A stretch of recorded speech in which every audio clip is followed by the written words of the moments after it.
When we talk about relativistic energy, we probably should have included that with our discussion of relativistic momentum. The two are very closely connected with one another. But we're going to start here. We're going to start from the perspective of our classical kinetic energy, and then we're going to take a look and try to derive, as I always do very clumsily mathematically, an expression for relativistic kinetic energy, and then explore the concept of rest mass, binding energy, and a few other things related to fission and fusion. So let's get started. Now, we know that classical kinetic energy, K, is equal to 1/2 mv squared. I know some people write kinetic energy as Ke, sometimes you write it as T. I'm just being consistent with our textbook. So I'm going to say that K, the kinetic energy, is going to be equal to the work that we do on a particle starting from rest, okay? So that work that we do is going to be equal to the integral of the force over the distance at which it is accelerated. So in this particular case, I'm going to do work on a particle. All that work is going to go into kinetic energy. There are no non-conservative forces here robbing me of energy, no potential energy that I'm talking about. We're just going to say all this work is going to go into kinetic energy. Now, not surprisingly, we're going to get a different expression than 1/2 mv squared. I think people would think right off the bat, oh, shouldn't it be 1/2 gamma mv squared or something like that? Not that simple, and we'll see why. So I'm going to do work on this particle, and this integral is going to create some fun for us. We know, of course, that force is the change in momentum over time. That is basically Newton's second law. So therefore, if we take the relativistic momentum, the derivative with respect to time of the relativistic momentum is d dt gamma mu. So that from the earlier section for momentum. So now I'm going to throw this into our equation, and our equation looks something like this. Now, it's important to note that we have gamma, which is a function of velocity. We have u, which is, in fact, velocity. And our derivative here is dx, but we also have a dt here. So we're going to do a little maneuvering here. We know that dx dt is u. Okay, so that's all right. We know that gamma u is equal to u divided by the square root of 1 minus u squared over c squared. So now I'm going to make my substitution. I'm going to plug those into this equation right here for gamma and for dx dt. And now my new expression looks like this. I've taken the dx dt and just put it out in front as u. That got rid of the dt for it, but I still have the derivative with respect to time of this expression right here, dt, okay? Do a little bit of maneuvering here. Now, back with integration, I'm no calculus professor here, but back in integration, you might recognize this in terms of integration by parts. If you have an integral where you have one function and then the derivative of the function, you can rewrite that as both functions multiplied times one another minus the integral of those two functions reversed, taking the derivative of the first function and taking the second function in the integral. So integrating by parts, so that gives me two separate parts right here. And this integral right here, we're going to integrate that integral, but we're going to set our limits from 0 to u. I know I have u here, but we're going to set it from 0 to u. So we integrate that, and without showing all the messy, tiny steps, we get this expression right here, that the integral of this right here from 0 to u, u gives me this first part right here. When I put in 0 in the second part, I get the c. So this is this definite integral right here. Okay, so what can I pick out of this? All right, I can take the c, I can bump the c over here with this c, so I can get mc squared. So that allows me to take that part out. I'm still left with this expression here. Okay. I'm going to try to put it in a form that matches this right here. So c squared minus u squared. We are going to, basically take out or create a denominator, square root of 1 minus u squared over c squared. Basically, we're trying to match denominators. I'll leave it at that. So now here are my four terms. I have this term that I got from when I did integration by parts. I have this term that I pulled out, and then I have these two terms right here. Okay. Now, this first term that came from my integration by parts, the first part of the integration by parts, notice that matches. This is why I want the denominators to be the same. Notice that matches this mu squared. So I've got mu squared over square root 1 minus u squared c squared. I could have just written this as gamma mu squared. So I have gamma mu squared minus gamma mu squared. So those two cancel out. Oh, okay, so I'm left with two terms right here. I'm left with this mc squared term, okay? And I'm left with this minus mc squared over this. Okay, so this drops down here, this drops down here. I recognize that this is actually gamma mc squared, and this is just mc squared. So here's my kinetic energy. It's gamma mc squared minus mc squared. Now, this form that you see right here is going to be important in just a little minute, but probably the most efficient way to write this is my kinetic energy is equal to gamma minus 1 mc squared. Now, the problem with this is you can do limits and say, well, if our velocity goes, much less than c, as it goes to 0, I should get k equals 1/2 mv squared. But that limit's a little bit harder to show, because as the velocity gets closer to 0, we saw that gamma goes to 0. I'm sorry, gamma goes to 1. 1 minus 1 is 0, so that doesn't really help you here. So what we've come up with is this expression here. Our kinetic energy is equal to gamma mc squared. I'm going to that original form that I got, minus mc squared. And this is important because this term right here, this mc squared equals mc squared. That's what we call our rest energy, or that is the energy associated with our mass, okay? Equals mc squared.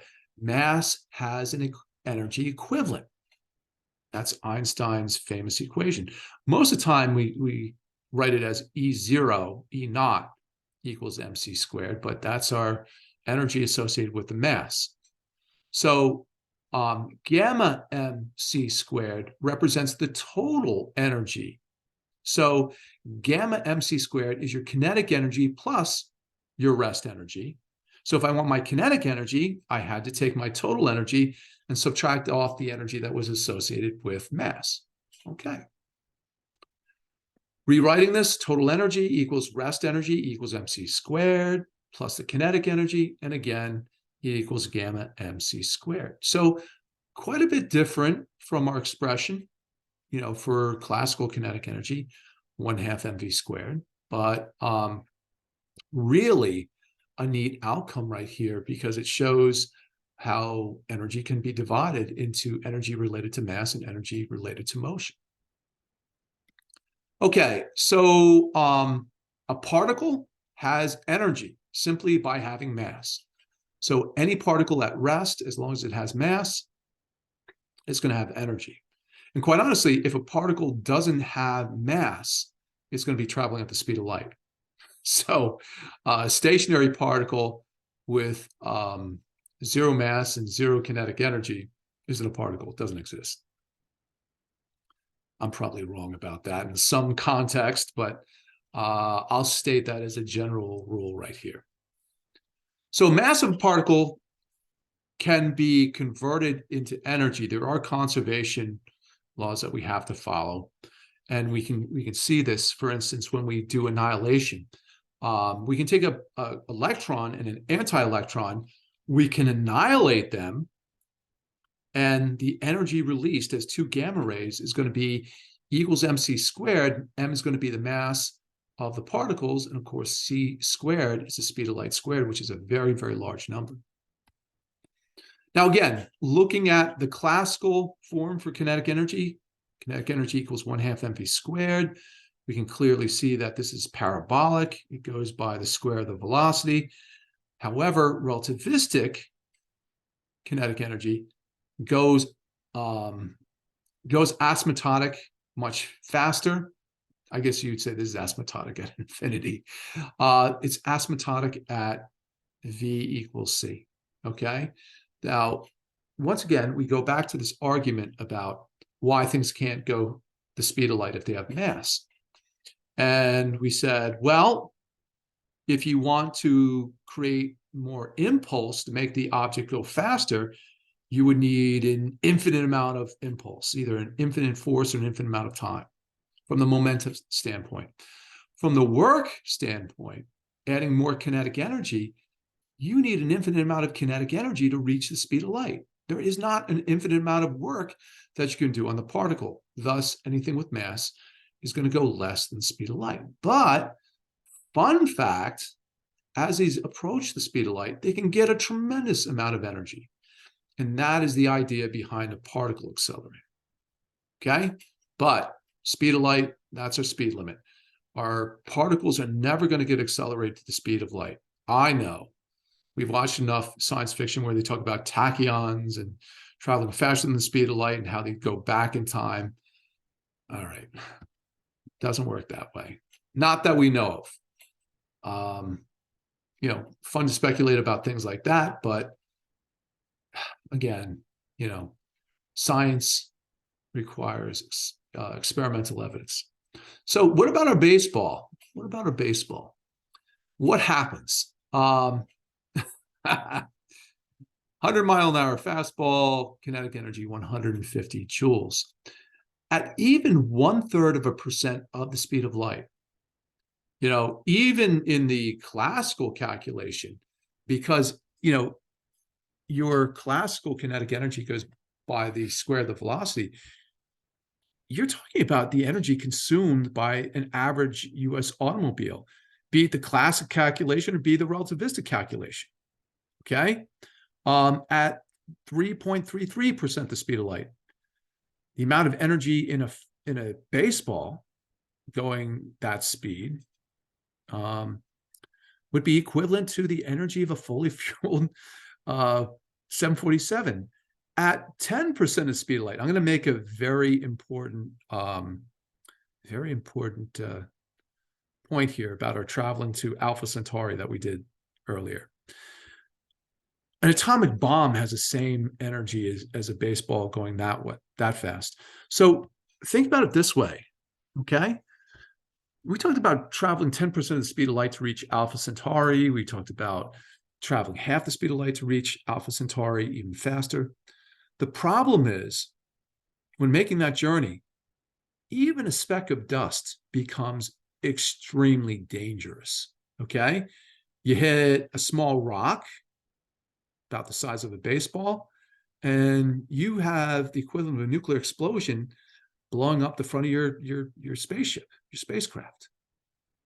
At 2/3 the speed of light, that baseball becomes a 1 megaton nuclear bomb. Your spaceship's not going to survive that. In designing these spaceships for science fiction, you'll often see them with a shield on the front to basically, it's an erosion shield. Every time it gets hit by even a small, and we know that these small dust grains exist between stars, a small interstellar dust grain contains a tremendous amount of energy at relativistic velocities, okay? And as we go faster, we're just talking about more and more energy. Okay. All right. So, 99.83% the speed of light, a baseball becomes equivalent to the Tsar bomb, which is the most destructive bomb ever created. But again, it probably addresses one of the reasons why we haven't been visited by any intelligent life forms. Traveling from star to star at relativistic speeds would be exceptionally dangerous. Is it even possible? I mean, with even the small interstellar dust grains, I've never done the calculation, but does that make it so difficult that traveling at relativistic speeds just is not going to happen? Needless to say, the radiation involved as we accelerate due to the Doppler shifting of gamma rays, of X-rays. In any case, another way to write our equation is to replace kinetic energy, because kinetic energy is related to momentum and velocity. Momentum and mass, really. P in the classical sense equals mv. K in the classical sense equals 1/2 mv squared, or p squared over m. That's where I was trying to go with that. So we're going to take a look at this equation right here, and we can see that we have momentum in this equation. So our momentum squared times the speed of light squared is equal to the difference of the total energy squared minus the rest energy squared, or the energy associated with the mass. Rewriting this, we get E squared is equal to P squared C squared plus E0 squared. So energy and momentum are very closely related. Now, one place you might have seen this is, well, first of all, let's be careful here. I'm being a little reckless with this. P momentum is a vector. So P here, P squared, represents the square of the magnitude of the momentum, okay? If we were to write this out completely, we would get E squared equals px squared c squared plus py squared c squared plus pz squared c squared plus E0 squared, okay? This looks a lot like what we saw when we were doing the Lorentz transform with the 4 vectors. And in fact, we can make a 4 vector out of momentum and energy, okay? And what's neat about this is when we look at this 4 vector, time is going to be replaced by energy divided by the speed of light. Position is going to be replaced by momentum, x, y, and z, okay? And that quantity S that we had before is going to be replaced by the rest mass. And this is what's really cool. This shows that the rest mass is invariant under any type of Lorentz transformation, and therefore our rest mass has to be the same in all frames, okay? So let's create a new 4 vector based on energy and momentum. We're going to call this big P as opposed to little p. Little p was used for our 3-dimensional vector for momentum. This 4 vector will have E divided by C. We've got to make our units equivalent. So we're dividing by, energy has units in joules. 1 joule is a kilogram, meter squared per second squared. So if I want to convert to kilograms meters per second, okay, I have to divide by meters per second. That makes everything equivalent dimensionally. So my 4 vector, if I want to go from one frame to the other and transform total energy and momentum being a vector having components in x, y, and z, I can use my Lorentz transform. It works perfectly fine. And whatever my energy and momentum was in one frame, I can transfer that. I can transform that to a new set of values in another frame of reference.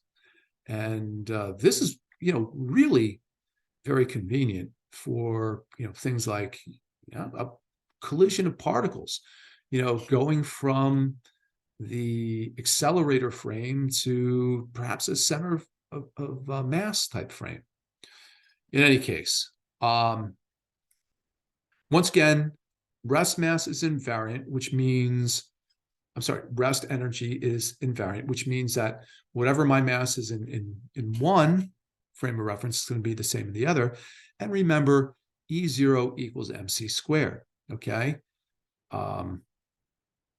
Basically, that doesn't change. That doesn't change. The energy in one frame can be very different than the energy in another frame, okay? Certainly that has to be taken into consideration. But as we, talk about larger and larger energies in another frame, oh my gosh, I wrote this improperly. I apologize. Going back, if we're taking a look at this, obviously, if I write this correctly, E squared is going to be equal to P squared C squared minus, other way around. E0 squared is going to be equal to E squared minus P squared C squared. So sorry about that. I should have some more negative signs in here. I didn't have them in here, but that would be the proper transform. A little sloppy on my part. So let's take a look at some things. Let's say that we have an object at rest. Object at rest. It's not moving, just a particle sitting there. It has energy associated with it. The total energy of the particle, since there's no momentum, we can drop this first term. E squared equals m squared c to the 4. If I take the square root of both sides, I get, I get E equals mc squared. All right?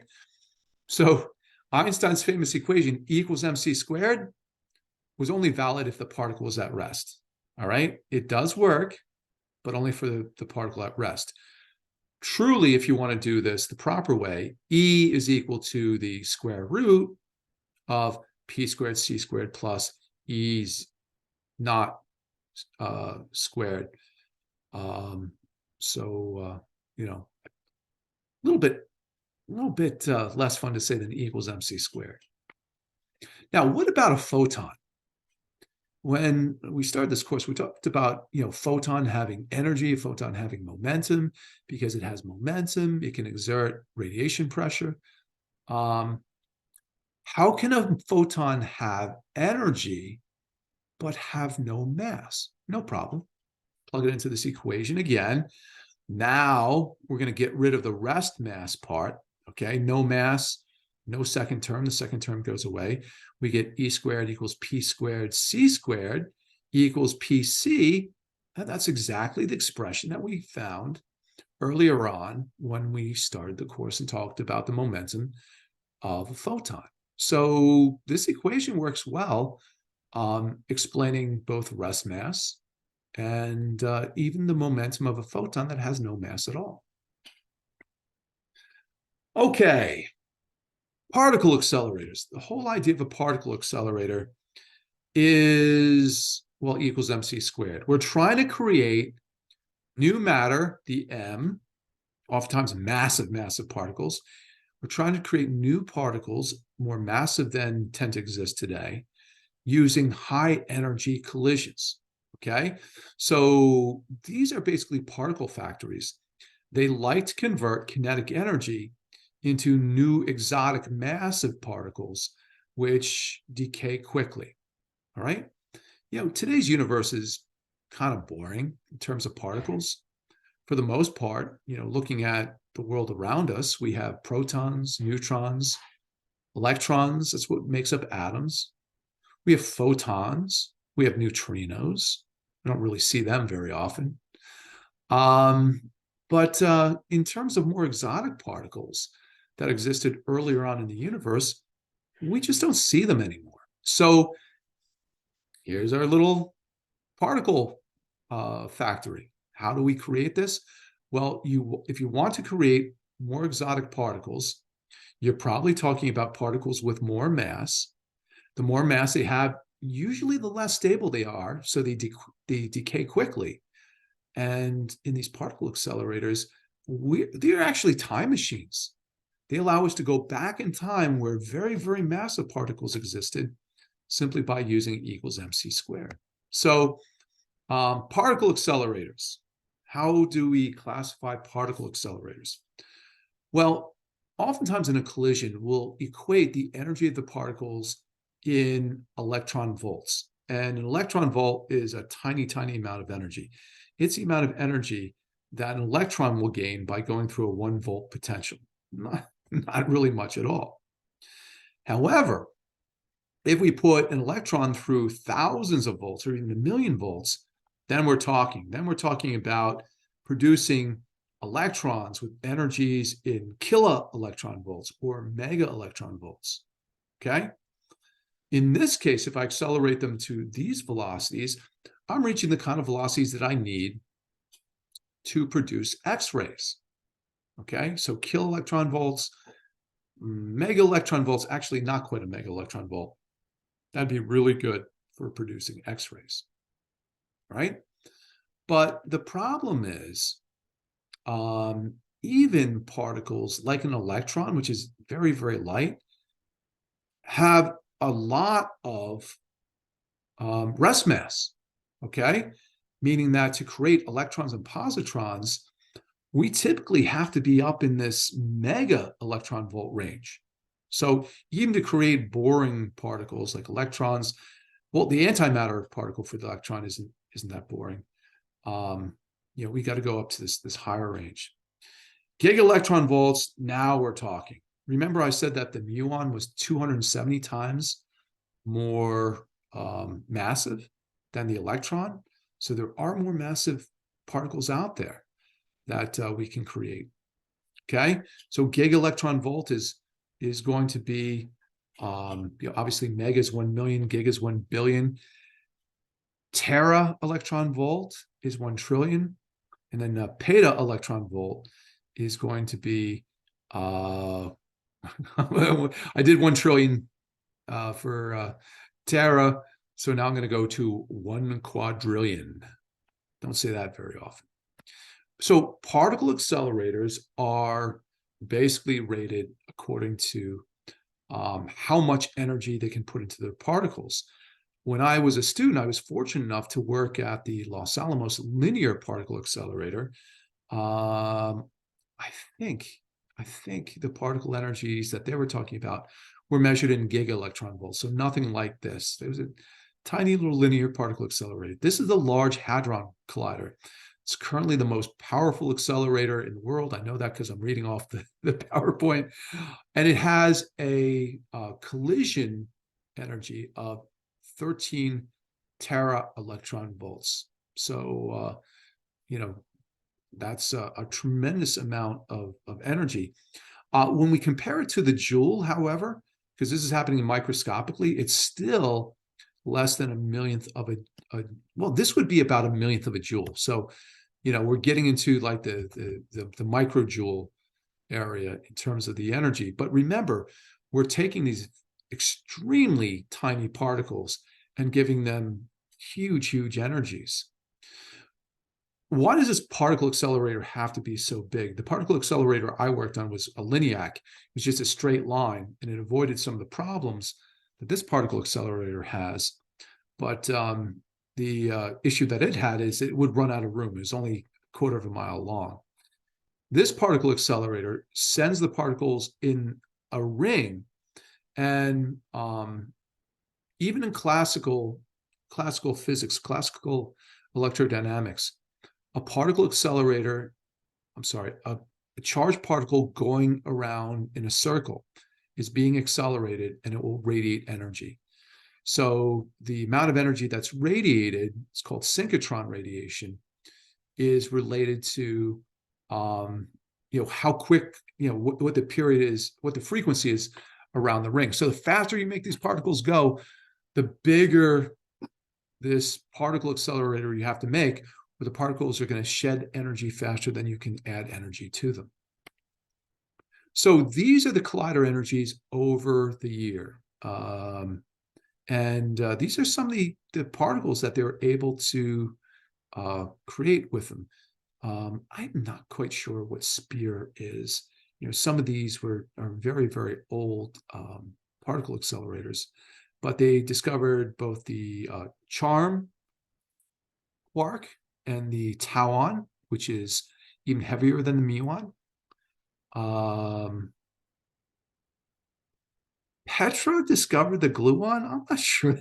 Oh yes, the gluon. Gluon is the particle that holds the I'm thinking graviton. Like they discovered the graviton. The gluon is the virtual particle that holds together quarks. Here we have the charm quark discovered by AGS. I'm just so terrible. I'm definitely not a particle physicist. I don't recognize some of these. Here's the Stanford Linear Collider, and that was its energy at that particular time. The Tevatron was is in Illinois, and that's operated by I believe the University of Chicago. That's why it's in Illinois. And by its name, the Tevatron accelerates things in TeVs, tera electron volts. And the Large Hadron Collider discovered the Higgs particle. So as you can see, it needed to have a lot of energy to do that, 13 tera electron volts. So for the future, if we want to discover more and more massive particles, well, it's just going to cost us more money to build bigger colliders. So here's the Tevatron. This is in, again, Illinois, and it has a circumference of 6.2 kilometers around it. You can see the Large Hadron Collider at CERN is much, much bigger, 27 kilometers. At the same location, they want to build this Future Circular Collider, FCC, and that's going to have a circumference of almost 100 kilometers and reach energies of 100 tera electron volts. So, science is getting more and more expensive. If you want to push the frontiers and see earlier in time, you need to go to these higher and higher energies. And when we think about it, we're only getting a few percent closer to the speed of light. I wish I had the conversions here, how fast these particles are going, and how it associated with their energies. But we're just talking about adding a few more nines on the 0.9999999% the speed of light. We're never getting to the speed of light. There's no particle accelerator that will get us to the speed of light. But we can just keep adding energy by getting infinitesimally close, incrementally closer to the speed of light. Now, here's something that is, amazing. When particles are bound, binding energy is negative. Okay, binding energy is negative. So that means, for instance, when a proton captures an electron and becomes a hydrogen atom, the hydrogen atom weighs slightly less than the proton plus the electron were on their own. Okay, where did this mass go? Well, it became energy lost. So that's binding energy. If the electron wants to get free again, it has to pay back that energy that was lost. When we fuse particles together to produce nuclear reactions, which have even higher binding energies, like we fuse a proton and a neutron to produce a deuteron, okay? The proton plus a deuteron weigh even more than the deuteron when it's bound. So binding energy, the mass of a particle which is bound, system of particles, like a nucleus with all its neutrons and protons bound together, an atom with all its electrons bound together. The mass of the system bound plus the binding energy, the energy that you need to liberate the particles, is equal to the sum of all the mass of the individual particles. Or we can say the binding energy, which is a negative energy, by the way, so EB would be positive in this equation, but it would correspond to an energy deficit. is equal to the sum of all the free particles, their mass times the speed of light squared, their free particles rest mass minus the bound energy. So this is how nuclear reactions release energy. That when we fuse lighter elements together, okay, we fuse individual particles together, they lose some mass that's converted into binding energy, which is then released as heat. And basically, that's how our sun produces nuclear fusion energy. In a fission reactor, we have actually the opposite situation going on here, okay? A little more complicated, all right? When fission takes place, a larger nucleus, such as a uranium nucleus, splits into lighter nuclei, such as, I don't know, xenon or krypton and cesium. Can't remember, all the possible fragments that can result, but we get two lighter nuclei, okay? The sum of the two lighter nuclei, okay, which are more stable than the uranium was, the sum of these two, okay, is actually lighter than the original uranium was. So we give off some binding energy, okay? When the system was bound, it actually weighed more when it was uranium. So the binding energy of a nucleus actually, per nucleon, gets larger as you go from lighter nuclei all the way up to iron, and then starts going downward. So light elements will release energy when we fuse them together. Heavy elements release energy, okay, when we split them apart. So here's what the curve looks like. So if I fuse deuterium together to form helium, there's a huge difference in the binding energy there, okay? Helium is a really tightly bound nuclei. So when I fuse the deuterium to produce the helium, where's the extra energy go? Because I've gone from, 1 megaelectron volt per nucleon up to 7. So 6 times 4 is 24. I have 24 mega electron volts if I'm reading this right, that are released, and that's released as energy. That's released as heat. The sun uses that to keep warm and to prevent it from collapsing against gravity. Now, as we keep increasing the mass, sometimes we go a little bit down, like lithium-6 is in a less stable configuration. We'll get to this in nuclear physics than helium-4. But generally, as I get heavier and heavier, they are getting more tightly bound. There's more binding energy, so that when they form, these lighter elements release more energy, all the way up to a peak around iron and nickel. Once I get up to there, I can't get any more energy out of fusion. In fact, if I fuse things together, I end up losing energy. It takes energy to fuse to create even heavier nuclei. And that's, in fact, how we create some artificial nuclei, that we can actually fuse some mid-mass elements into even heavier mass elements. So when you see things like beyond plutonium, okay, like americium forms naturally in nuclear reactors as the uranium, the actinides absorb neutrons and then decay. But some of those really high elements like LORENTZium, they are created artificially by just jamming together two mid-sized nuclei. Now, on the other end, we get energy released from the fission of uranium. When fission of uranium breaks down into some lighter elements out here, that difference in binding energy means that we're going to get heat out of the reaction. So it seems like a paradox that you can get energy from fusion or fission. In the proper context, we understand that the light elements will release energy up to that peak around iron and nickel, and the heavier elements will release energy by falling apart up to producing fragments around iron and nickel. Okay? So again, curve peaks around an atomic mass of 60. You know, iron 56, nickel 62 are pretty close to there. Germanium 72. You know, they're all near that peak right there. And you know, as we get beyond 40, you know, we sort of come to the top of the peak, and it doesn't vary as much. So again, don't get as much energy from uranium when we split it apart.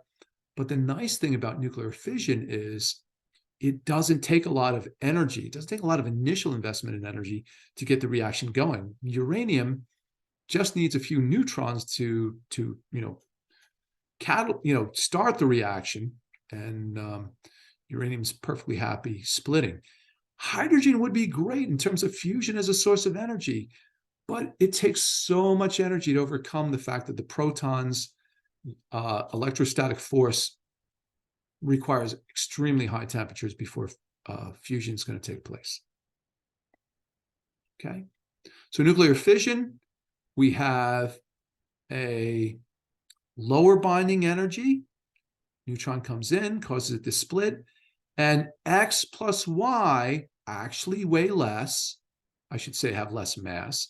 X plus Y plus the 3 neutrons that are created have less mass than the uranium, so the residual mass is lost as heat, as energy. For nuclear fusion, as we fuse hydrogen to hydrogen to make deuterium, excess energy is lost there. The binding energy of deuterium is higher than the zero energy. There's no binding energy when the protons are by themselves. Then when I take a deuteron and fuse it with another proton, I get helium-3. If I fuse a helium-3 with a proton, it becomes a very tightly bound nucleus. Helium-4 has an extremely high binding energy. Thus, when it forms, it releases a lot of energy. Okay.